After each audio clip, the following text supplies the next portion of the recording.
नमस्कार दोस्तों, स्वागत है आपका मेरे चैनल कॉमिक्स लाइफ में।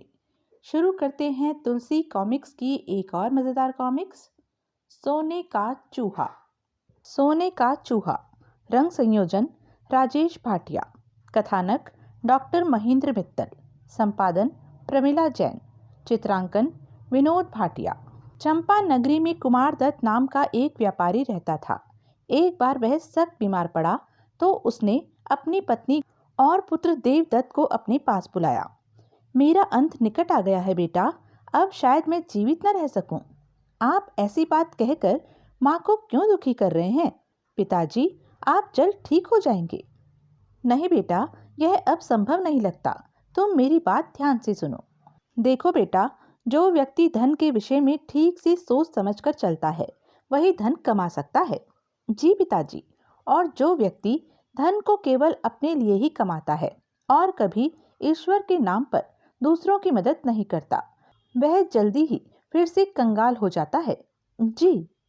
अपनी बात कहकर कुमार दत्त ने प्राण त्याग दिए। हाय स्वामी, मुझे किसके सहारे छोड़ गए? पिताजी। कुछ दिनों बाद, बेटा, तुम्हारे पिता जो धन छोड़ गए थे वह अब धीरे धीरे खत्म हो चला है। तुम व्यापारी के पुत्र हो, तुम्हें भी कोई व्यापार करना चाहिए। क्या व्यापार करूं माँ? मेरी समझ में तो कुछ भी नहीं आ रहा है। बेटा, इस नगर में दयाचंद नाम का एक अत्यंत धनवान व्यापारी है जो अच्छे घरों के निर्धन लोगों को व्यापार के लिए उधार वस्तुएं देता है। तुम उसी के पास जाकर देखो। अच्छी बात है माँ। माँ के कहने पर देवदत्त दयाचंद के घर पहुंचा। जाओ, भाग जाओ, तुम एकदम से निकम्मे हो। सेठ जी, मुझे एक अवसर और दीजिए। नहीं, मैं कई बार तुम्हें अवसर दे चुका हूँ, केवल यही सोचकर कि तुम वैश्य पुत्र हो, परंतु तुमने मेरा बहुत सा धन बर्बाद कर दिया। सेठ जी, इस बार मैं धन गवा कर नहीं, कमा कर वापस लौटूंगा। मुझे कृपा करके एक अवसर और दे। मूर्ख, इस भूमि पर पड़े इस मरे हुए चूहे को देख। यदि कोई बनिया चतुरता से काम ले तो इसके व्यापार से भी धन कमा सकता है। हाँ, और क्या? युवक निराश होकर चला गया और दयाचंद की दृष्टि देवदत्त पर पड़ी। तुम कौन हो? तुम्हें क्या चाहिए? सेठ जी, व्यापार करने के लिए मुझे यह चूहा चाहिए। हा हा हा हा, हो। अरे, इसमें हंसने की क्या बात है? चूहा? हंसने की बात कैसे नहीं है सेठ जी? आपने इस मूर्ख युवक की बात सुनी? यह मृत चूहे से व्यापार करने की बात सच मान बैठा है। हाँ, सच मान बैठा हूँ। इस मृत चूहे से ही मैं अपना व्यापार शुरू करूंगा। जरूर करो, पर ब्याज कितना दोगे? नहीं मुनीम जी, यह तुम क्या कह रहे हो? मृत चूहे का ब्याज क्या लेना? तुम इसे ऐसे ही ले जाओ बेटा। नहीं सेठ जी, यह व्यापार के सिद्धांत के खिलाफ है। अगर इसे चूहा चाहिए तो इसका ब्याज तो इसे देना ही होगा। मैं जरूर ब्याज दूंगा। बताइए, मुझे कितना ब्याज देना होगा? ब्याज के रूप में मूल सहित तुम्हें इसके बराबर सोना देना होगा। मुझे मंजूर है। नहीं, यह बहुत ज्यादा है मुनीम जी। कुछ ज्यादा नहीं है सेठ जी। व्यापार में सामने वाले की जरूरत देखकर ही चीज की कीमत लगाई जाती है। ले जाओ भाई, हमने अपने बही में यह चूहा तुम्हारे नाम लिख दिया है। मेरे नाम? आपको मैंने अपना नाम तो अभी बताया ही नहीं। तुम मत बताओ, पर मैं तुम्हें जानता हूँ। तुम कुमार दत्त के बेटे देवदत्त हो। जी। फिर मैं इस चूहे के शव को ले जाता हूँ। अजीब अहमक है। देवदत्त मरा हुआ चूहा लेकर चला तो रास्ते में उसे एक आदमी मिला। अरे रे, तुम यह मरा हुआ चूहा कहाँ लिए जा रहे हो? क्यों, तुम्हें इससे क्या? नाराज मत हो भाई, मैं तो इसलिए पूछ रहा था कि क्या तुम इसे बेचोगे? तो तुम इसे खरीदना चाहते हो, लेकिन क्यों? क्या इसे खाओगे? हे राम, मैं भला इसे क्यों खाने लगा? अलबत्ता मेरी बिल्ली का यह पसंदीदा भोजन है।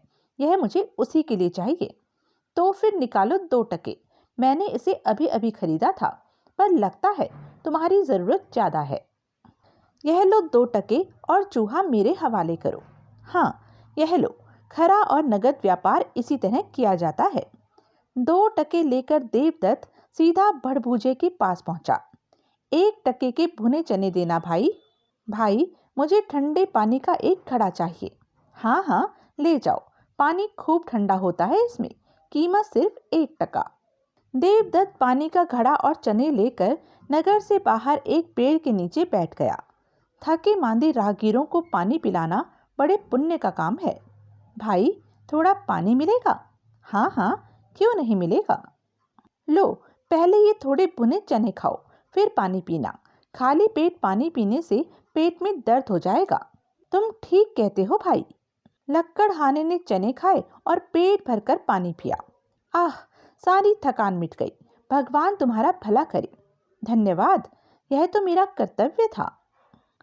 थोड़ा सुस्ताकर लक्कड़हारा जब जाने लगा, भाई, मेरे पास तुम्हें देने के लिए और तो कुछ नहीं है, पर ये 2 लकड़ियां तुम रख लो।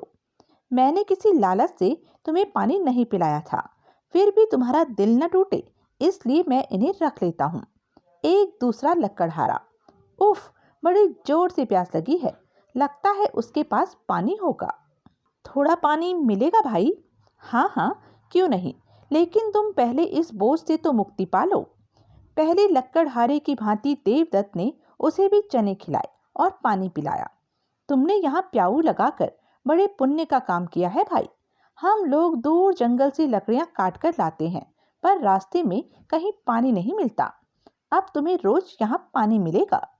दूसरे लक्कड़हारे ने भी उसे पानी पिलाने के बदले 2 लकड़ियां दी और अपनी राह चला गया। किसी ने सही कहा है, कार्य उद्यम से सिद्ध होते हैं, मनोरथ मात्र से नहीं। शाम तक देवदत्त के पास एक गट्ठर से भी अधिक लकड़ियां एकत्र हो गई। मैं इन लकड़ियों को बाजार में बेचकर कल फिर यहाँ आऊंगा। देवदत्त ने लकड़ियां बाजार में जाकर बेची तो उसे काफी पैसे मिले। देखो, लकड़ियां मुझे लाकर ही बेचना, मैं तुम्हें कल इससे भी अधिक पैसे दूंगा। अच्छी बात है। दूसरे दिन भी उसने लक्कड़हारों को पानी पिलाया। इस तरह कई दिन तक वह लकड़ियां एकत्र करता रहा और उन्हें बाजार में ले जाकर बेचता रहा। धीरे धीरे देवदत्त ने लक्कड़हारों से लकड़ियों के गट्ठर खुद ही खरीदने शुरू कर दिए और पानी पिलाने की एक स्थायी व्यवस्था कर दी। यह लो भाई, सेठ, तुमने हमें बाजार तक पहुंचने की जहमत से बचा लिया और पैसे भी यहाँ ज्यादा मिलते हैं, फिर हम बाजार में क्यों जाएं? तुम ठीक कहते हो, अब थोड़ी देर आराम कर लो। कुछ दिनों बाद देवदत्त का काम इतना बढ़ गया कि नगर के व्यापारी उसके पास लकड़ियां खरीदने आने लगे। मैं मुंह मांगे दाम दूंगा सेठ, ये सारी लकड़ियां मुझे चाहिए। नहीं, पहले मैं आया हूँ, लकड़ियां मुझे चाहिए। देखो भाई, माल कम है और ऊपर से बरसात आने वाली है, फिर भी मैं तुम्हें निराश नहीं करूंगा। माल दोनों को दूंगा, पर भाव 10 रुपए मन ज्यादा लगेगा। हमें मंजूर है। इस तरह लकड़ियों का व्यापार करके उसने खूब पैसा कमाया। मुनीम जी, आज से तुम इस टाल की देखभाल करोगे और ध्यान रहे यह प्याऊ कभी बंद न हो। जी मालिक। उसके बाद देवदत्त ने नगर में कपड़े की एक बहुत बड़ी दुकान खोली और व्यापार करने लगा। इस व्यापार से देवदत्त ने बहुत सा धन कमाया और ठाठ से रहने लगा। दयाचंद को सोने का चूहा लौटाने की बात वह बिल्कुल भूल गया। बेटा देव, अब तूने काफी धन संपत्ति अर्जित कर ली है, अब तुझे विवाह करके अपना घर बसाना चाहिए। जल्दी क्या है माँ, जब मुझे कोई योग्य कन्या मिल जाएगी तो मैं विवाह भी कर लूंगा। उसी दिन दुकान पर एक वृद्ध साधु आया। आयुष्मान बच्चा। आइए महाराज, आपको क्या चाहिए? बच्चा, हमारे चूहे का देहवासन हो गया है, हमें उसकी कफन के लिए थोड़ा सा कपड़ा चाहिए। इसमें क्या है महाराज, चाहे जितना कपड़ा ले जाइए। देवदत्त ने तत्काल कपड़े का एक छोटा सा टुकड़ा मंगवाया और वृद्ध साधु की ओर बढ़ाया। यह लीजिए महाराज, काफी होगा। बच्चा, कठिनाई यह है कि हम इस कपड़े को स्पर्श नहीं कर सकते। फिर मुझे क्या करना होगा महाराज? यदि तुम्हें तकलीफ न हो तो यह कपड़ा तुम्हें उसे उड़ा दो, गणेश जी तुम्हारा भला करेंगे। चलिए महाराज, यह तो बड़े पुण्य का काम है। तुम दानी हो बच्चा, तभी तो मैं तुम्हारे पास आया हूँ। बताइए महाराज, कहाँ है वह चूहा? वह क्या पड़ा है सामने? अरे, यह कपड़ा तो छोटा पड़ गया। हाँ, शायद इस बेचारे के भाग्य में पूरा कफन नहीं लिखा। आप ऐसा क्यों कहते हैं महाराज? मैं अभी दुकान से बड़ा कपड़ा लेकर आता हूँ। जैसी तुम्हारी इच्छा बच्चा। देवदत्त तुरंत फुरंत दुकान पर जाकर एक काफी बड़ा कपड़े का टुकड़ा लाया, लेकिन वह भी छोटा पड़ गया। हे भगवान, यह कैसा करिश्मा है? मैं स्वयं कल से परेशान हूँ बच्चा। जो भी कपड़ा डालता हूँ वह छोटा पड़ जाता है। पता नहीं मरने के बाद भी इनका शरीर कैसे बढ़ रहा है। ठीक ऐसे जैसे किसी बनिए की छोटी सी रकम पर ब्याज दर ब्याज बढ़ता जाता है। वो बात दूसरी है महाराज, पर इसमें ऐसा नहीं होगा। देवदत्त दोबारा अपनी दुकान पहुंचा। ए मुरारी, तुम सफेद कपड़े का एक थान लेकर मेरे साथ आओ। जी मालिक, अभी लाया। नौकर मुरारी कपड़े का थान बगल में दबाए देवदत्त के साथ चल दिया। मालिक, आपके पीछे से दयाचंद का मुनीम आया था। वह आपसे मिलना चाहता था। क्यों? वह मुझसे क्यों मिलना चाहता था? तुमने उससे क्या कहा? मैंने तो उसे भगा दिया मालिक। मैंने उससे कहा कि आप बहुत ज्यादा व्यस्त हैं, आपके पास समय नहीं है। ठीक कहा तुमने। देवदत्त थान लेकर मंदिर पहुंचा तो उसकी आंखें फटी रह गई। बाप रे, इसका आकार तो और भी बढ़ गया। मालिक, यह थान तो इसके लिए छोटा पड़ेगा। जाने दो बच्चा, इससे पहले कि इसका आकार और बढ़ जाए हम इसे बिना कफन के ही जला देते हैं। नहीं महाराज, बिना कफन के गणेश जी की सवारी को जलाना उचित नहीं होगा। फिर क्या किया जाए? इस तरह तो तुम्हारी दुकान के सारे थान भी छोटे पड़ जाएंगे। ऐसा नहीं हो सकता। मैं सारे नगर का कपड़ा खरीद लूंगा। जैसी तुम्हारी इच्छा बच्चा, पर मुझे लगता है कि मैंने तुम्हें बेकार में मुसीबत में डाल दिया। कोई मुसीबत नहीं है महाराज, मैं चूहे को कफन जरूर दूंगा। लेकिन वही हुआ जिसका साधु को डर था। देवदत्त ने अपनी दुकान सहित सारे नगर का कपड़ा खरीदकर चूहे के ऊपर डाला, पर चूहे का कफन पूरा ना हो सका।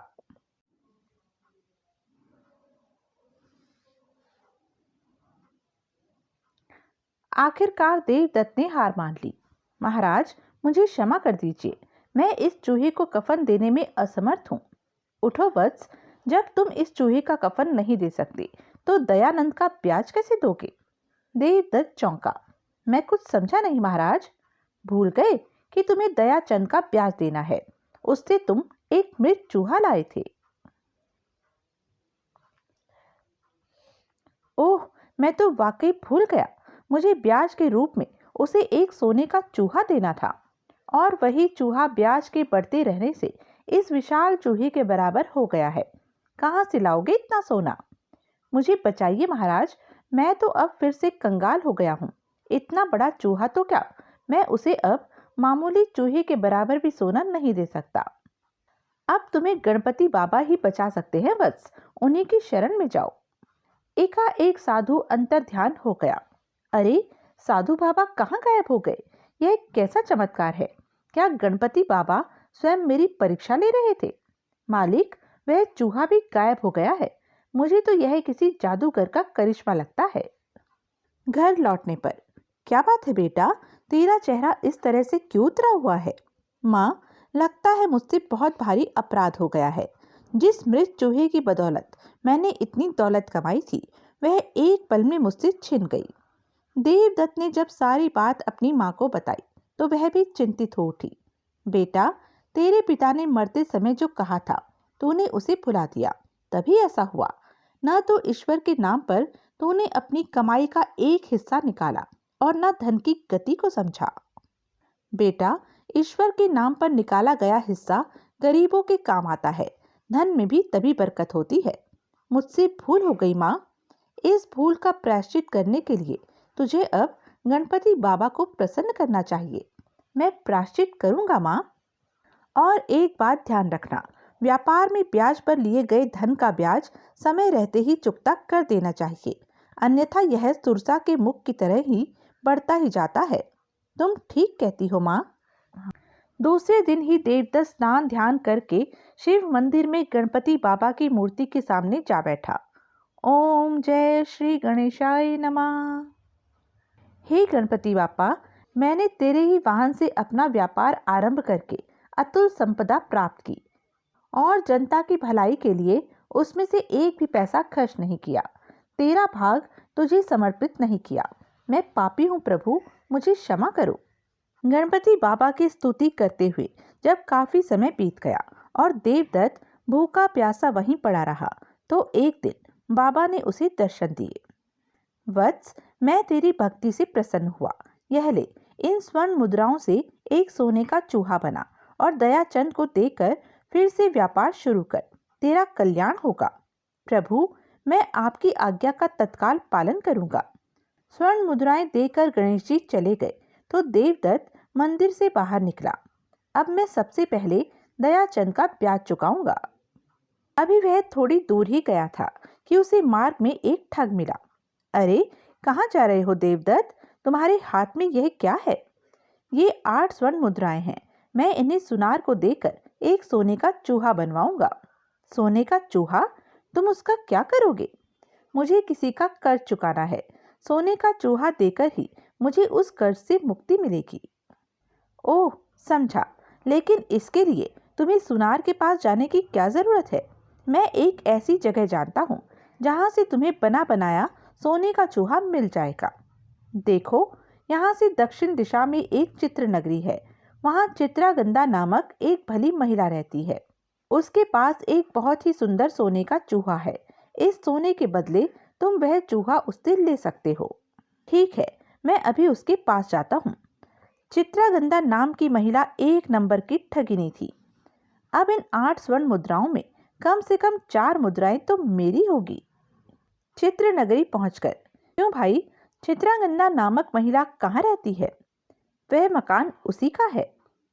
क्या आपका नाम चित्रांगदा है? हाँ, आओ। कहिए, मैं आपकी क्या सेवा करूं? मुझे पता चला है कि तुम्हारे पास एक सोने का चूहा है। मैं उसे खरीदना चाहता हूँ। अरे, वह चूहा? वह तो बहुत कीमती है। पूरी 10 स्वर्ण मुद्राओं का है वह चूहा। मेरे पास तो केवल 8 ही स्वर्ण मुद्राएं हैं। 8 तो कम है, पर मैं तुम्हें निराश नहीं करूंगी। लाओ, ये 8 मुद्राएं मुझे दे दो। ठीक है, यह लो। धन्यवाद। सोने का चूहा लेकर देवदत्त चल दिया। चित्रांगदा ठग विद्या में मेरी भी गुरु है। अरे देवदत्त सेठ, आओ भाई, यहाँ आकर बैठो। आज हमारी याद कैसे आ गई? मुझे शर्मिंदा न करे सेठ जी, मैं तो आपका कर्ज चुकाने आया हूँ।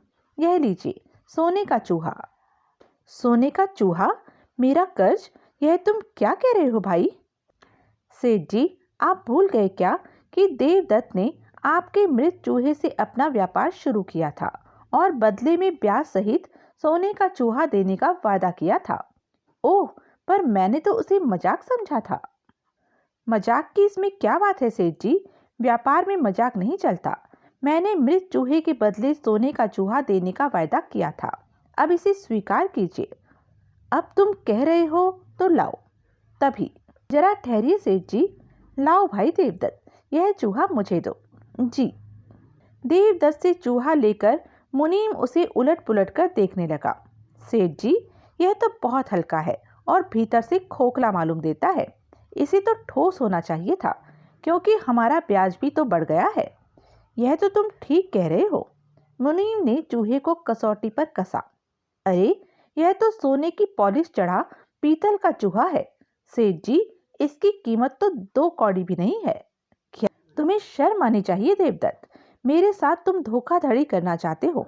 चले जाओ यहाँ से।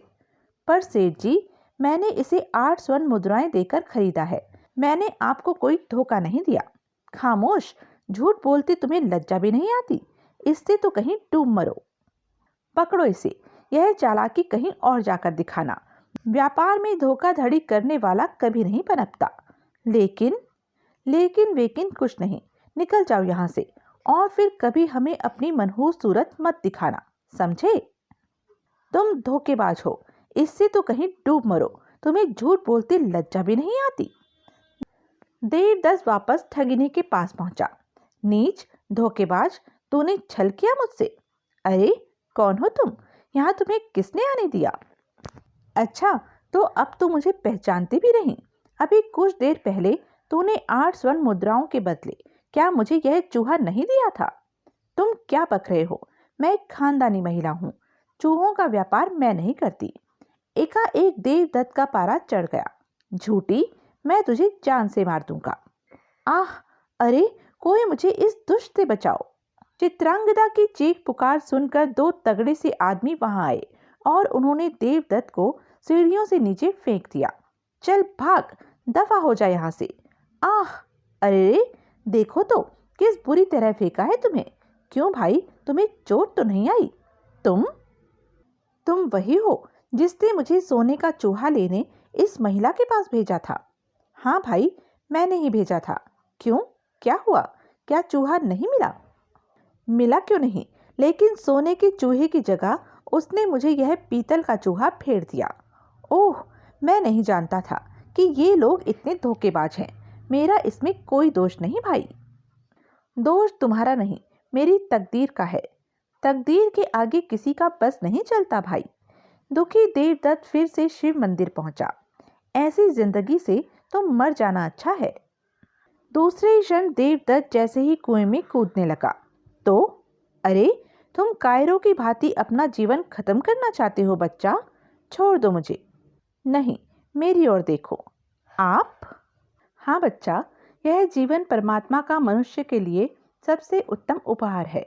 इसे नष्ट करके तुम परमात्मा के सामने अपराधी बन जाओगे।